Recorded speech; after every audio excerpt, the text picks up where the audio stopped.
तो शुभ सकाळ मोर प्रिय पिलामाने। तो आशा करुछि बहुत भलरे थिबो।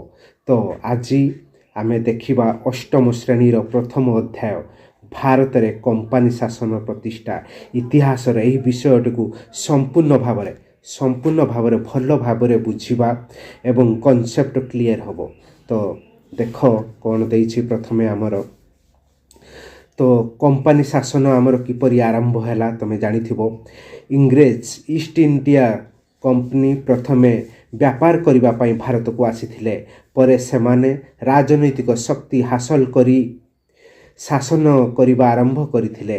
1757 पलासी युद्ध, 1764 बक्सर युद्ध परे कंपनीर शक्ति सुदृढ़ होइथिला।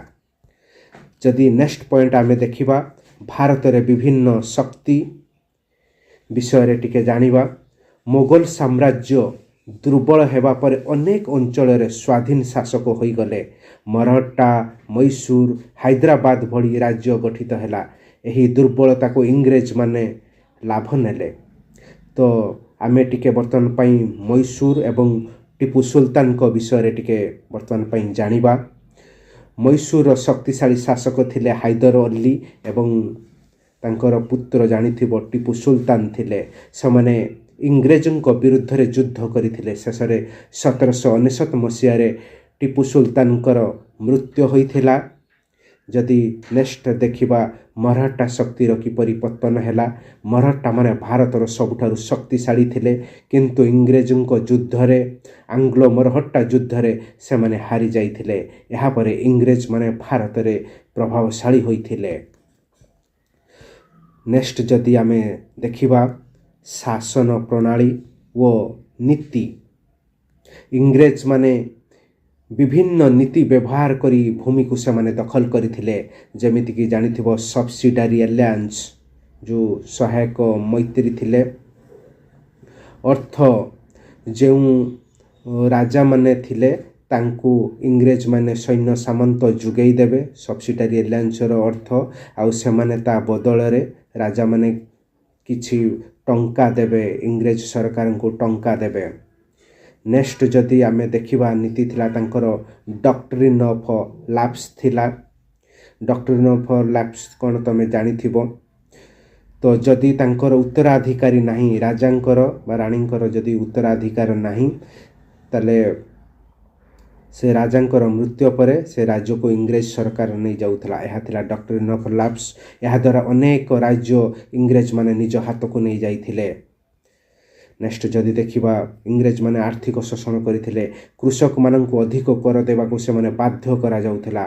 जमीदारी, रायतवारी, महलवारी आदि प्रणाली से माने चालू करथिले। भारतर शिल्प एवं व्यापार धीरे धीरे नष्ट हेबा को लागिला।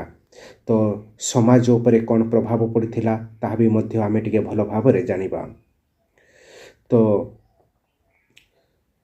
इंग्रेज माने शिक्षा, न्याय व्यवस्था वो प्रशासन रे परिवर्तन करथिले, किंतु एहा सहित भारतीय संस्कृतिर मध्य ह्रास होइथिला।